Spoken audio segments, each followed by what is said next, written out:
Hello hello hello hello hello friends, good morning. Welcome to my amazing सा प्यारा सा channel physics universe. I hope you are all fine at your home and we are enjoying this online lectures. So guys, today's our topic is Stokes law.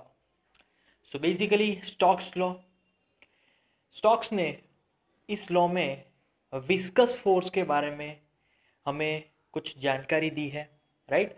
जब कभी भी कोई भी object हम अगर कोई लिक्विड में अंदर रखेंगे तब वो object due to its resistive force, due to its coefficient of viscosity, उस ऑब्जेक्ट पे ऑपोजिट डायरेक्शन में फोर्स लगाएगा। इस फॉर एग्जांपल यहाँ पर अगर मैं उसका डायग्राम ड्रॉ करूँ, so we have one container. If this container is filled with glycerin, why I am taking here glycerin? Because glycerin is a viscous medium. वो थोड़ा जाड़ा मीडियम होता है, जैसे कि हनी है, थिक मीडियम है, राइट। तो वैसे ही यहाँ पर मैंने लिया है ग्लिसरीन। ओके, सो ग्लिसरीन के अंदर मैं एक आयन बॉल है उसको अंदर जस्ट एज अ रेस्ट मैंने छोड़ दिया, तो वो नीचे जाएगा। जैसे ही वो एयर मीडियम को छोड़ेगा और ग्लिसरीन के अंदर आएगा, तब ग्लिसरीन क्या करेगा, उस पर ऑपोजिट फोर्स लगाएगा ऊपर की डायरेक्शन में। अच्छा, ऐसा हमें कैसे पता चलेगा कि भाई ग्लिसरीन ऑपोजिट फोर्स लगा रहा है? तो आप यहाँ पर ऑब्जर्व कर पाओगे कि जब आप हवा से उसको छोड़ोगे तो यहाँ से यहाँ तक स्पीड बहुत ज़्यादा होगी, बट जैसे ही वो इस सरफेस को टच करेगा वैसे ही उसकी स्पीड कम हो जाएगी। So that is the proof that कि यहाँ पर ग्लिसरीन उस पर फोर्स लगा रहा है। वो फ्रिक्शनल फोर्स है और रेजिस्टिव फोर्स है जो कि उसके मोशन को रेजिस्ट कर रहा है यहाँ पर। ओके, तो बेसिकली जब ये यहाँ पर पहुंचेगा तब तक तो उस पर ग्लिसरीन ने फोर्स लगा लिया होगा, and that force according to Stokes law that is F is equal to 6 pi eta AV। अब ये क्या है? तो v is velocity of this iron ball, right? A is area of this iron ball, eta coefficient of viscosity, and 6 pi is constant due to this Stokes law, right? So stocks ने ये formula दी। अब ये formula की direction की अगर बात करें तो उसकी डायरेक्शन इसके एग्जैक्टली ऑपोजिट होगी, मतलब कि अपर डायरेक्शन में ये फोर्स लगेगा। F is equal to 6 pi eta AV, right? So this is one kind of resistive force, और इसको बोल सकते हैं फ्रिक्शनल फोर्स, राइट।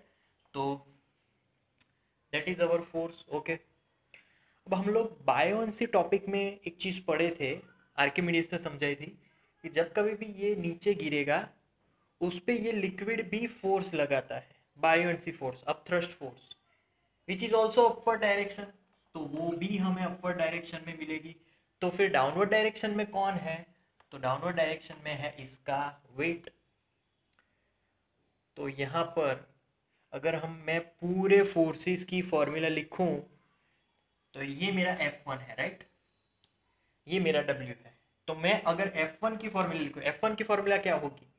तो mass of liquid, mass of glycerine which is emerged by this iron ball, मतलब कि ion ball के आसपास जो भी ग्लिसरीन इकट्ठा हुआ है उतना ही मास का वेट, जितना फोर्स ऊपर की डायरेक्शन में लगने वाला है। सो यहाँ पर mass of glycerine into G, mass of glycerine into gravitational, उतना ही फोर्स अपवर्ड लग रहा है।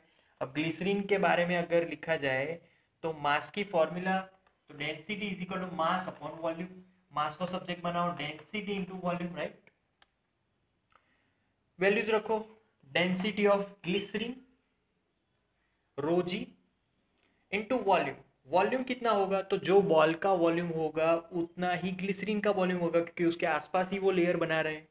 तो यहाँ पर वॉल्यूम होगा 4/3 पाई ए।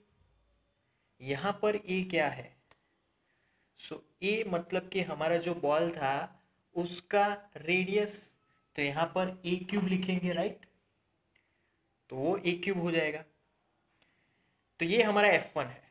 तो A इज रेडियस, यहां पर मैं लिख लेता हूं रेडियस ऑफ बॉल।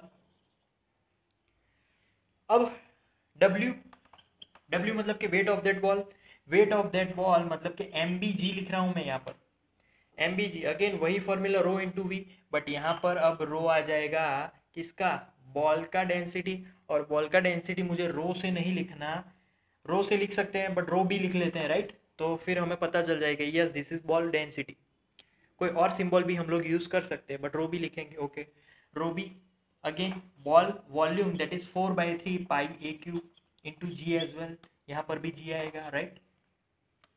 अब सारी फॉर्मूला को एक फॉर्मूला में लिखेंगे कि sum of this is equal to this. तो दोनों अगर सम करेंगे और इतना हो जाएगा तो यहाँ पर कोई भी नेट फोर्स नहीं लगने वाला। तो यस दैट इज पॉसिबल कि जब कभी भी हम लोग बॉल को इसके नीचे गिराएंगे तब बॉल कंटिन्यूअस स्पीड से यूनिफॉर्म वेलोसिटी से नीचे गिरेगा, एक भी नेट फोर्स वहां पर नहीं लग सकता। सो ये इसका एक एग्जाम्पल हो गया। तो नेट फोर्स जीरो हुआ मतलब के जितने भी अपवर्ड फोर्स उसके sum is equal to downward force. तो तब यहाँ पर पर्टिकुलर वेलोसिटी से ये नीचे गिरने वाला है, उस पर फोर्स ही नहीं लग रहा, फोर्स नहीं लग रहा तो उसकी स्पीड उसकी मोशन यूनिफॉर्म हो जाएगी, राइट। सो यहाँ पर F1 is our yes here that is rho g 4/3 pi a cube into g plus F, yes where is F, हाँ 6/eta a v is equal to rho b 4/3 pi a cube into g, right. So वो उसकी formula हो जाएगी। Then यहाँ पर okay 6/eta a v को subject बनाते हैं। So 6/eta a v is equal to ये राइट हैंड साइड, फिर कॉमन निकाल देते हैं। सो 4/3 pi a cube ji common, बाकी क्या बचा रो बी माइनस रो जी। तो ये फॉर्मूला हो गई हमारी। यहाँ पर इसमें से मैं v को सब्जेक्ट बनाता हूँ। अब यहाँ पर हमारा v क्या है, तो वही कांस्टेंट स्पीड से ये बॉल नीचे आने वाला है, उसको मैं नाम देता हूँ टर्मिनल वेलोसिटी, उसको सब्जेक्ट बनाओ। So vt is equal to 4/3 pi a cube g rho B minus rho ji upon here 6π a, इतना बचेगा, राइट। पाई कैंसल आउट, यहाँ पर स्क्वायर आ जाएगा, ये विल बी कैंसल आउट, यहाँ पर 2 2 जा, यहाँ पर 3 2 जा, तो जो भी बचा वो हमारा Vt होगा। Vt is equal to 2/9 A square G rho B minus rho ji upon eta. So this is our formula of terminal velocity when no net external force has been applied on this iron ball, right?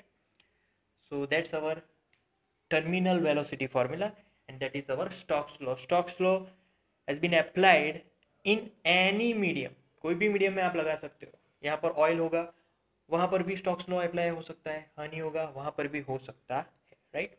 So that's it for today guys. Thank you so much for viewing my video lectures till the end. That means a lot to me. Please like my videos and subscribe my channel.